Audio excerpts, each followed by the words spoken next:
Welcome to Pulse of Tech by SEEP, Pune's leading technology podcast from SEEP, the city's premier platform for tech organizations, delivering cutting-edge discussions and insights.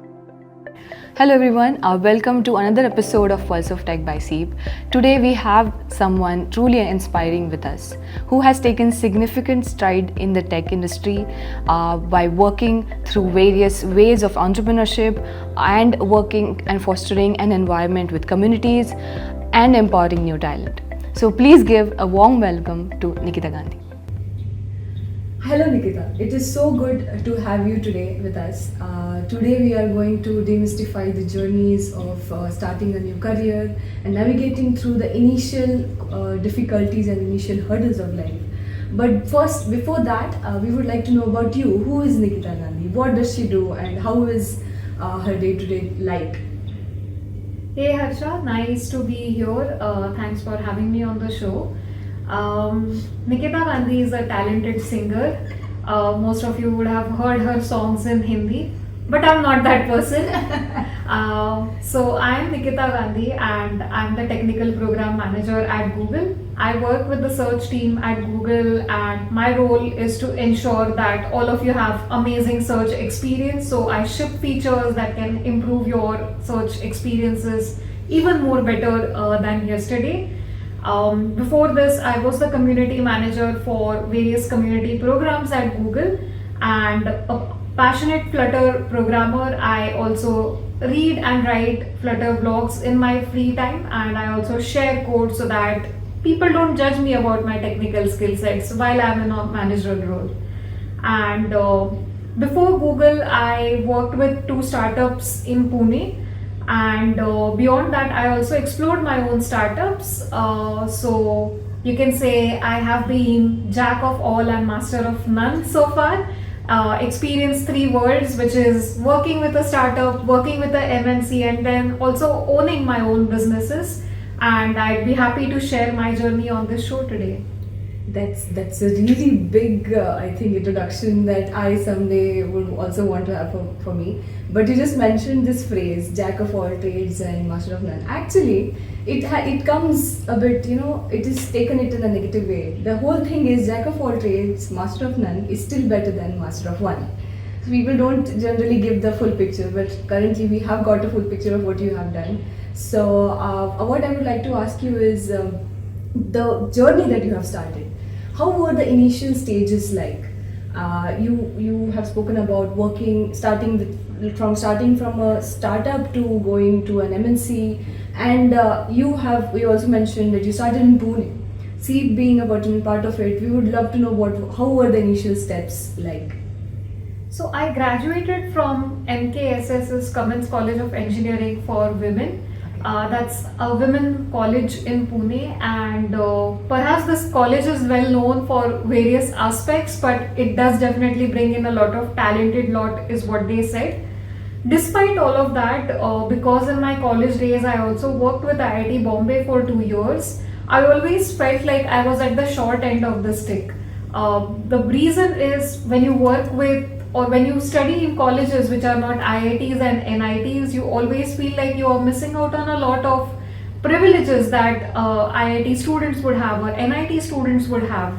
And beyond that, nobody in my family worked in an IT industry, so definitely there was a lot of ambiguity, there was a lot of nervousness, and there was again a feeling that this is meant for certain set of folks only, and perhaps you need to have a lot of skill sets to be there, and that's where I usually used to question myself that would I even find a job in the industry one day.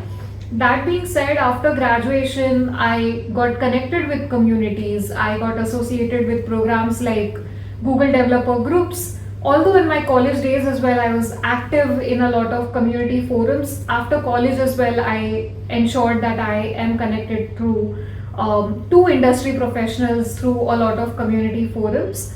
So when I was associated with communities, some of my known folks in the community asked me if I would like to join their venture and help them there.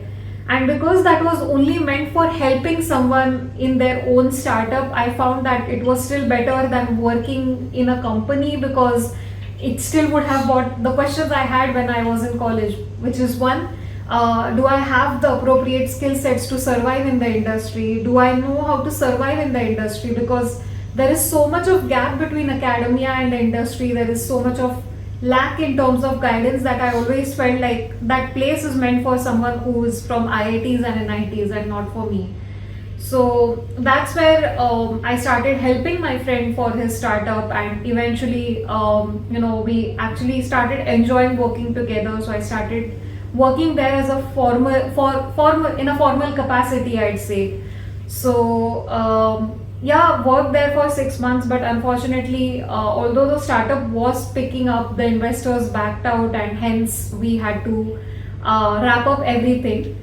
The good thing was the investor was kind to have me work in their own company. So I started working there as a software developer, but the perks and benefits of working with a startup is you just don't get to limit to your skill set or what you're hired for. You get to wear various hats, and that's where I wore the hat of a product manager, I wore the hat of a project manager, I wore the hat of a marketing specialist, I wore the hat of ensuring that we have a right product roadmap to take the products and ship it to the India ecosystem or the India market where the products were being customized for. So that was an amazing experience, because I just didn't get to write code, but the introvert in me was put into a lot of uncomfortable spots where I was actually put into marketing products, I was put into creating product roadmaps, I was put under pressure so that our products would be launched at the right time. Our products were tested into various forums and into various ecosystems so that we don't fail reaching the diverse audience of the India market. So that gave me wings, because then I knew that, hey, you just don't need to come with skill sets. You would learn as you grow in your career, and I can expand myself into more such opportunities. Now, this is where I launched my startup, because I was interacting with a lot of developers, and I saw that most of them struggled not writing code, but most of them were actually mugging up the syntax without actually understanding what is the logic side of things for writing code. And that's the crux of writing a good code. As long as you're clear with your logic, you can write code in any language. And this question that I had back then, almost 10 years back, still exists. Should I learn Python? Should I learn Flutter? Should I learn Java? Should I learn some other new technology which is there in the market? And by then I had figured out by talking to a lot of professionals that you don't need to learn all the languages. As long as you're good with one, you can write code in any other language. And that's where I decided that I'll launch an app with my own startup where individuals can actually focus on building their logic in a gamified format, while the app will take care of the syntax. So for example, if you want to actually build a list or print a list of items over a bill, you don't actually have to focus on how do you print a list on the bill, or how do you in terms of data structures, how do you create a list. You would be focusing on actually what is the logic of building a list in a computer system, and the syntax would be taken care by the game. So that's how we designed the game. And from there, I think because I didn't have a lot of experience in the industry, I didn't know how to expand it further. But that's where one of my college professors reached out saying that, hey, I think you have great technical acumen and I have some ideas that I'd like to execute.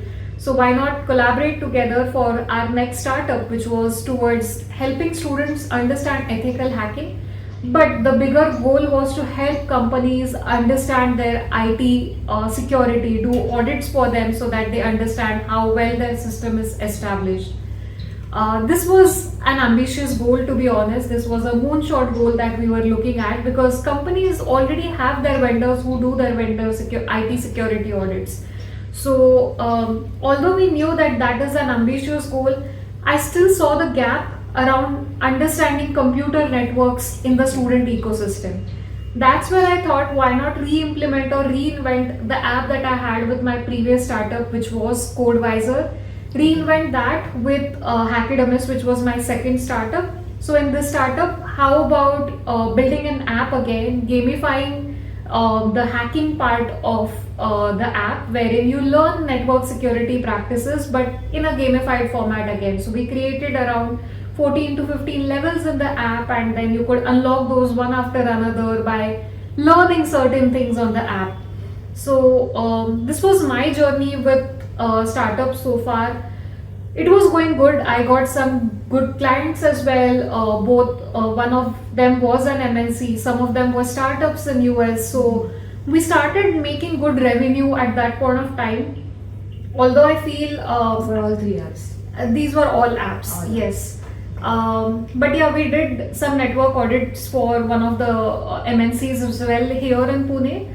But I think that was not what I was looking for. I felt like to grow a company from a startup to a well-established organization, you need to see by yourself how a well-established organization works. Okay. So unlike Mark Zuckerberg, who didn't complete his graduation but made an amazing company like Meta, Facebook, I don't think I could have done that without working with a large scale company. Especially like I mentioned at the start, nobody in my family worked with the IT companies, and I didn't have much friends who also worked in the IT industry. So I wanted that exposure myself to run a successful organization. And that's where the journey with Google started. So Nikita, you mentioned throughout that you were in the Cummins College, which is specifically for women. And today as well, I see, even for myself, if there is a man present and a woman present, a man is considered to be like inherently a better coder. Like I remember an example in a TED talk where they asked us to imagine a computer scientist or a coder or a programmer, and majority of people kind of imagined a boy or a man. So this Cummins College experience that you have had, the women's college experience that you had, has it added to your confidence, or what were the what were the projecting things that you got through this experience in your college, which propelled you into this in this beautiful journey that you've had? Yeah, so like you rightly said, maybe that TED talk was me kidding. I usually ask people, like, close your eyes and imagine someone coding, and including myself, I would imagine a boy who's coding, right? But that wouldn't come naturally to me because I was surrounded with women who were coding at all times in my years of graduation.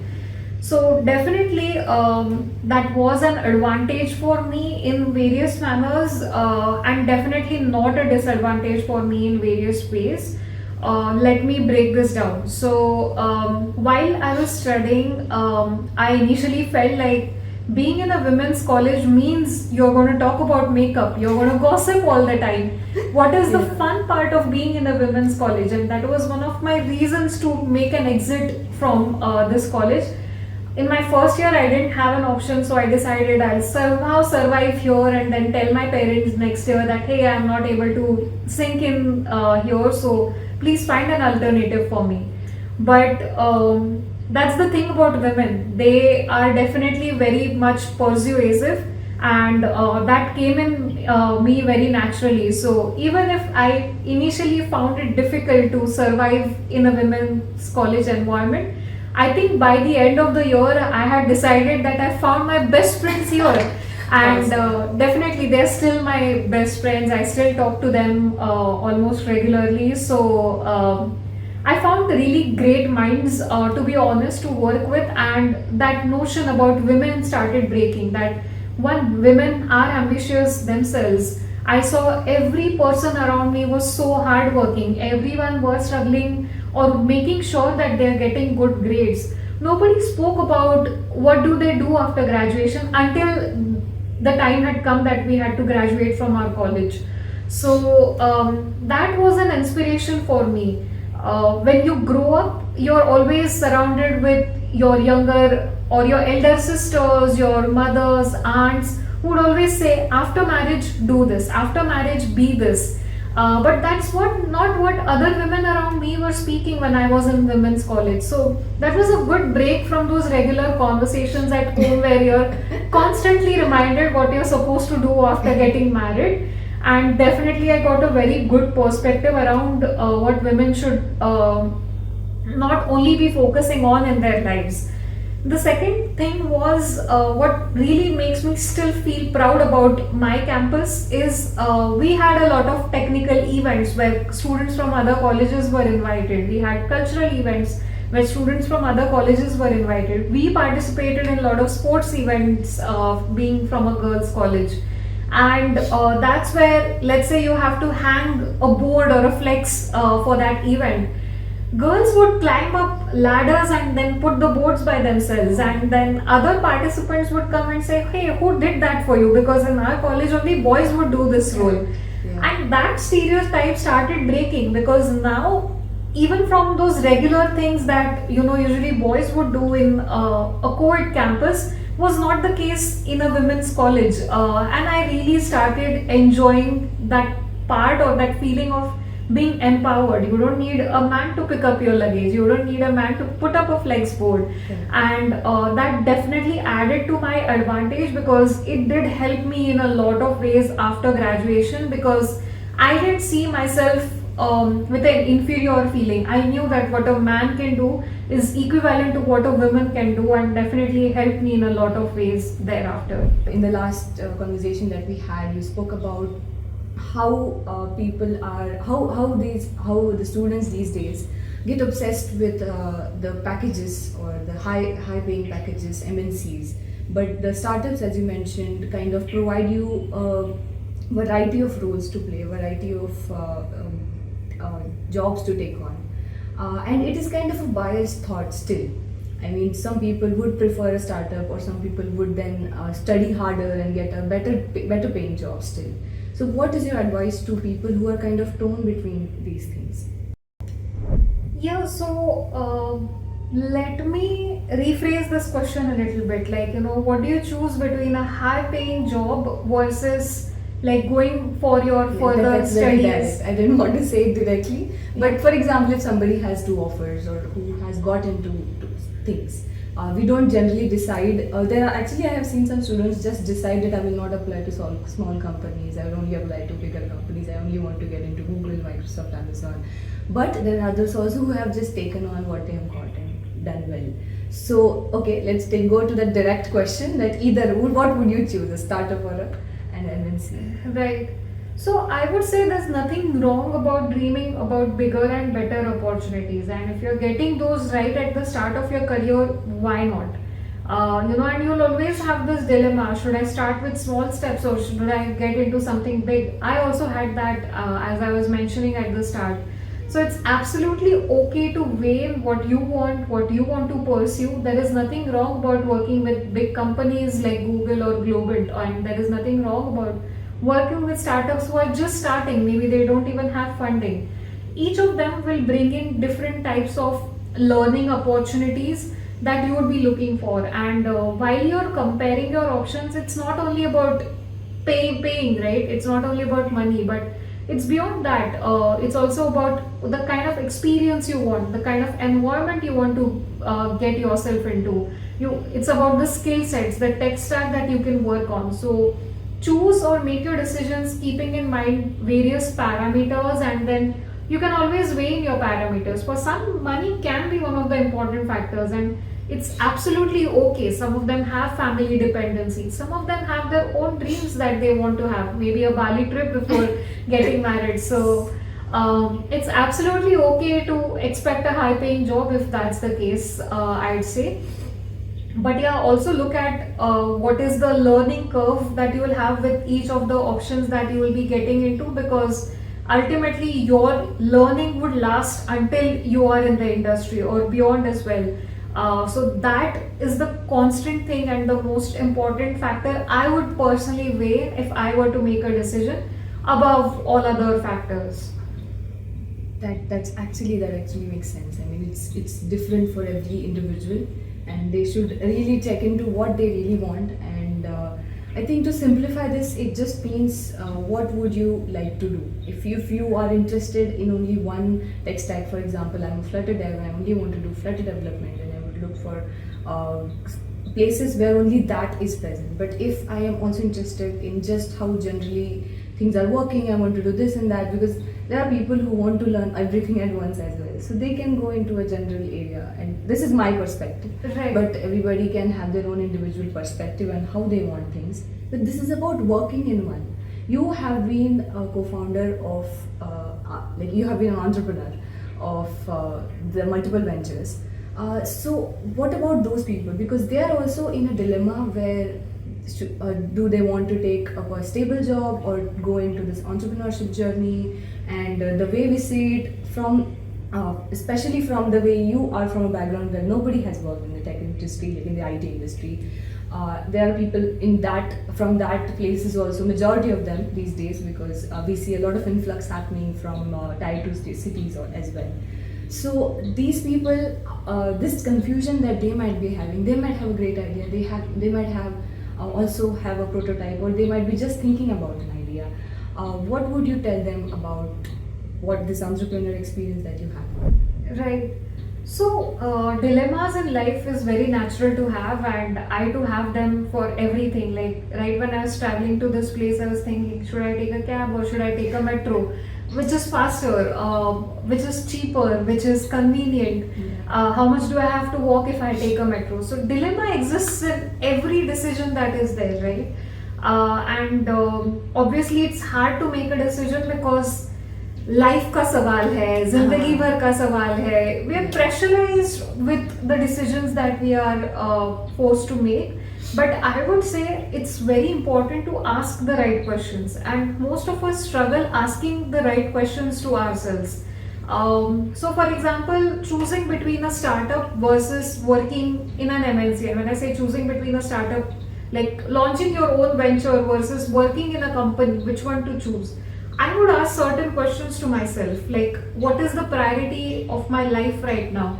Do I need to make sure that I have stable income so that I am able to support my family? Second is, what is the learning curve that I am looking for? Is it that I can experiment and explore because I have learned a lot, or is it that I want to go somewhere and I want to learn how people do so that I can bring back those learnings to my own company? The third thing I would be looking at is what is the potential right now of me myself, which means can I sell myself in a company where I can grow faster versus can I sell my product in a way that I can grow faster. So asking the right questions is very important, and as long as you have those questions in front of you, start weighing those. Like for some people, like I mentioned, making enough money is a priority for one reason or the other. I would give that 0.5 weightage on a scale of 1. The second would be learning curve. For some it would be very much because they just started their careers and maybe you don't have a lot of financial dependency at home. So you'd say I have 0.4 weighted for the learning curve. And lastly, like the environment you get to work in, how quickly you're able to grow in your careers, all of those factors you would see, like you would evaluate those individually and say that I feel if I get into a startup, I can maybe become the director who's making XYZ lakhs in that period of time, versus in a MNC I would take 10 years and make 1 crore in 10 years of time. So I'll compare from that financial and growth trajectory as well. And of course, being a director of your own company is different than being a director at an established organization. So you will have to take a depth approach, but start with asking the right questions. Break your own assumptions and then start looking for answers in a step-by-step format. Nothing in life is as complex as long as you're able to ask the right questions and you have the clarity on what you want to do. That's great. Actually, that makes sense again. Because when you said that these pointers that we need to give, that stability of your mind will help you go forward and go longer on wherever you want to go. What I'm interested in is like we understood your pivot from your college days to your entrepreneurship journey. I would like to know what propelled you towards working through the MNC, because you mentioned once that in your journey of your startups, you wanted to know how big companies work. So was there any specific incident that happened, or any epiphany that you happened that, okay, I'm a little bored on this and I need to move on, or something like that? Yeah, so when I was running my own startup, this was where we were trying to hire our first full-time employee, and I was like taking a lot of time in making decisions, and usually that's not me. I would either have a binary answer of yes or no. I want to hire this person, I don't want to hire this person. And then I questioned myself on why am I thinking so much about it, and two things that popped my mind. One is because I never conducted interviews at a company, and hence I don't know how other people hire people. And the second thing was because it was a bootstrapped company, it means I have to invest from my side. So even if it was about paying 25,000 a month to that person, and our startup was making a lot more than that, it did scare me because it was still a bootstrapped startup. What if I fail? But had I made enough balance in my bank account, that 25,000 per month wouldn't have scared me as much. So this is where I realized that I need that experience, I need that exposure on how others do for the same situation, so that I can do it in a similar or a different format when I am running my own company. Until now, I think we have all heard about your startup journey. So how is it? Is it a little different to work from your startups to Google? Google being a big company, it has its unique culture. How different it is from this shift that you had? Right.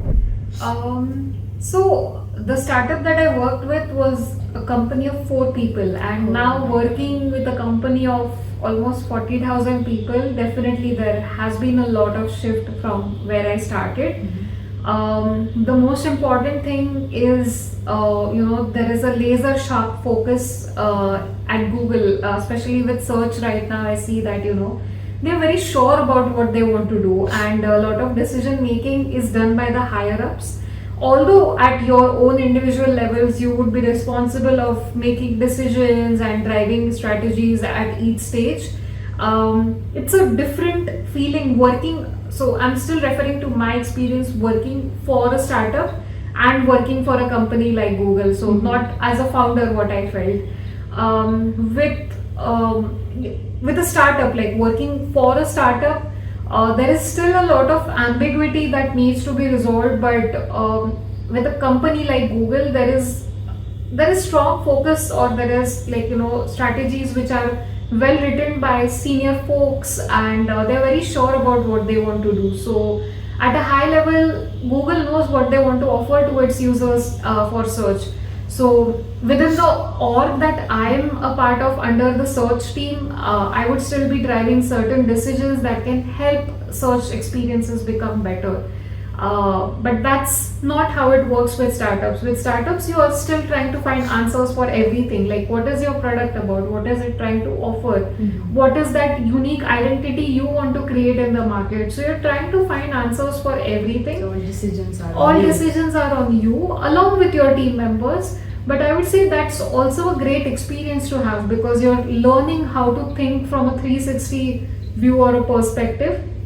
And at Google, it's still the same, I would say, because you're still getting that 360 perspective, but by someone, and then you're trying to adapt to that perspective.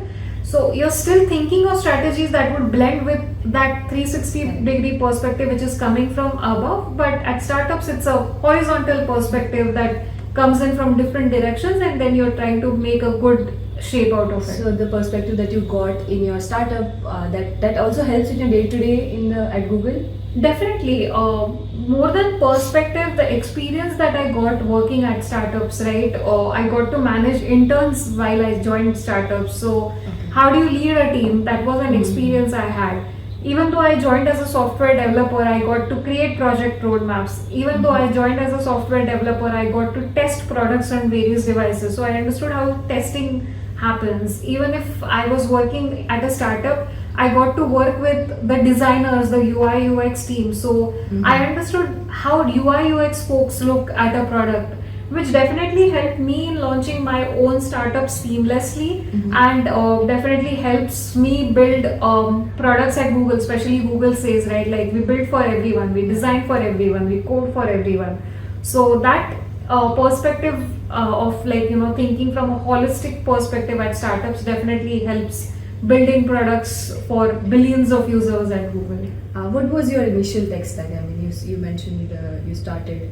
So what did you use? Because in our last conversation you meant the students to take on a language, Yeah. and then you learn. So what was your initial? So I worked on two technologies. One was Python and the second one was Android for Java. Okay. So with Python, that was because I really love that language. One of the best languages I've learned so far, and I Yeah. think since you're laughing, you resonate with that as well. Yeah. But the second one was Android for Java.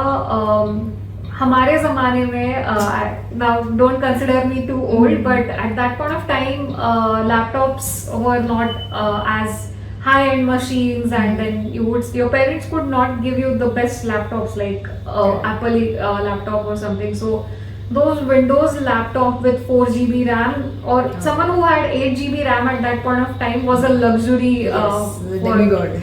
Yeah, so she has a 8 GB RAM laptop, which means she has the best computers in the lot. That's how we looked at folks. And then internet was slow. Yeah. So that added to a lot of frustration The in 1 the GB, initial- 2 GB packs, 1 GB. BSNL cards, etc. Yes. Scratch cards, etc. Right, so that was a different era in itself and definitely hampered development process. So that's where I started experimenting and exploring with other technologies like Kotlin for developing mobile apps. Then from there, someone told me that Flutter is even more better, and that's where I got introduced with Flutter as an early adopters, and then the journey with Flutter started from there. I am also a Flutter fan, by the way. So I come from this background of React.js. So I was a web developer, and I have a friend who is a React Native developer, and we have discussions and we have debates on how that is. What are your views on other cross-platform technologies related to Flutter, or are you just a die-hard Flutter fan? So my journey actually started debating with a friend if React Native is good, or Kotlin is good, or Flutter is good. And we ended up giving a talk at an event just with this debate, and that was a live debate between me and my friend sharing. I was actually voicing for React Native that time, and my friend was actually advocating for Flutter. But that's where we started comparing, like, hey, let's build an app. You do the same things in Flutter, I do the same things in React Native, and let's see which one is faster. And that's where we realized that Flutter has a great potential. Although the time we were experimenting was where Flutter was in alpha stage, it eventually came into beta stage, then Flutter got stable, and now it has the most stable releases coming in. So I've literally experienced Flutter from the alpha stage. You've grown up with Flutter. I've grown up with Flutter, I'd say. In terms of my opinion with cross-platform technologies, it totally depends on your use cases, what you're trying to build. But if students are listening to this podcast, you don't really have to worry which one is better. Focus on implementing code. Focus on getting the outcomes. These debates are for people who want some content in their shows. Otherwise, you just focus on building products. You might come at a stage in your individual journeys where you have to compare between these tech stacks for your own organization's goodwill, but I think there is a long way to go, and you would know those parameters as you grow in your journey. But for now, don't get into these conversations and focus on what helps you get the outcomes or outputs for the respective solutions. So you mean to say just pick one language and get into it? Get into the programming part and have fun coding. Actually, I have my mentor always tell me, never marry a technology. Yeah. And that's what happened to me until now. I have always been exploring, and I think that's what you also have been doing. Okay, so apart from that, also Google being a vibrant culture, you have been part of GDG and WTM, Google Tech Makers. How has that experience been like? So with GDG and Women Tech Makers, that was more with my previous team, where I was the community manager for the GDG program in India. Women Tech Makers was something that I did hand in hand for the GDG program as well, because we wanted to ensure that there is right representation and diversity for all the developer related initiatives that we are driving. With the GDG program, my role was to drive large scale campaigns and initiatives that can help developers become success. So, DevFest, Cloud Community Days were the major campaigns that I organized. But apart from that, 30 Days of Flutter, Android Study Jams were some of the other campaigns that I managed in my role as a community manager for the GDG and Women Tech Makers program. So how do we get into this whole thing? Like you have been in this area of getting into technical events right from your college, and now it is in at Google itself. So at the students starting right now, even the freshers starting right now with 1 or 2 years of experience, who have jobs but like out of their work, they are not aware of what to be done, what's to be done, and what needs to be done. So how can one be a part of all of this? So, firstly, remember from where we started, I am jack of all and master of none. I have invested my hands into so many things.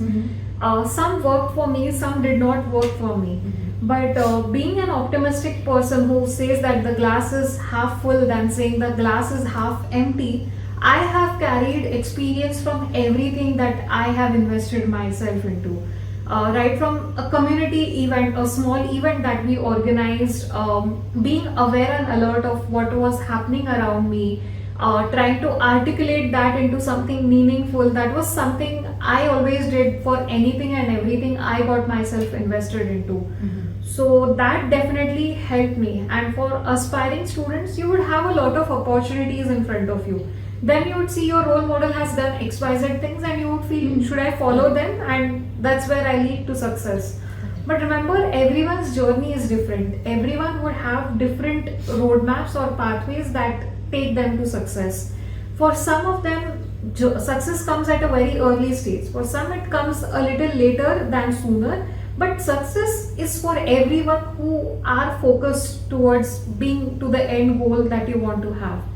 So, two takeaways from here. One is understand what your end goal looks like. What is it that you want to achieve as an individual? And definitely the answer is making my parents feel proud. But how? What would make your parents feel proud? Is it a high paying job, or is it where you're really good at what you're doing? So ask yourself the right questions, which brings me to the second point. As long as you have a clear end goal and post in front of you, ask the right questions on how you can reach there. And obviously you may not always do everything correctly or everything as required to reach the end goal, but you will always have learnings on the way which will definitely carve or shape you into a very good professional, and that's what you should be aiming for. That's correct. Actually, I mean, as you mentioned, that you felt that you had to move to some place, or you felt that you were really good at teaching people more than actually creating a product.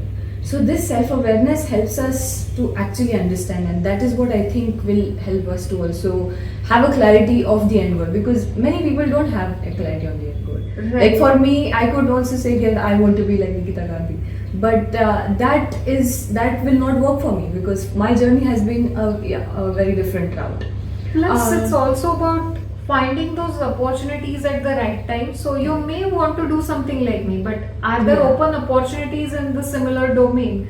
And that itself would like keep you held back if there are not enough opportunities in similar direction of what you're looking for. For example, someone wants to be a ML developer, AI developer, but there might not be enough opportunities in that direction, or you may not get shortlisted for that opportunity.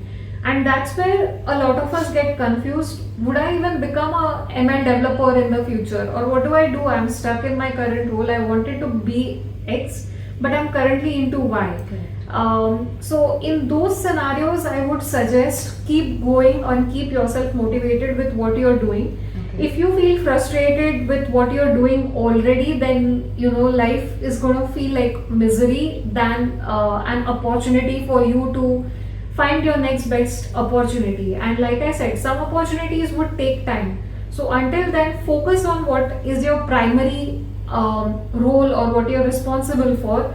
But in your secondary role, do things that you enjoy doing. That ways you would have a good balance of what you should be doing and what you want to do. Also, I think you said try a lot. Keep trying different things and find your niche. That's how you find your niche, by trying different things. Right. Currently, I am seeing I think for the freshers, the market is not that great, but and this is the time they need to be patient and keep going. So I think that sounds great. You mentioned Diwali and Rangoli, and your home is in Pune. So any fond memory that you have for Pune? More than fond memory, I'd say every time. So I work from the Bangalore office at Right. Google, but there are two things I can never skip when I come to Pune. One is misal pav. So Awesome. I would definitely have the spiciest one in town, and I have that place where I go every time I am in Pune. Not a sponsored video, but Kadakir is my fondest place. Yeah. And then there is pav bhaji. Pune serves the spiciest pav bhaji as well. So whenever I'm here, I also love. So I'm a foodie, so I think I can have a lot of memories around food. I'd say. Okay, that's great. So after that, this we are going to contact it definitely.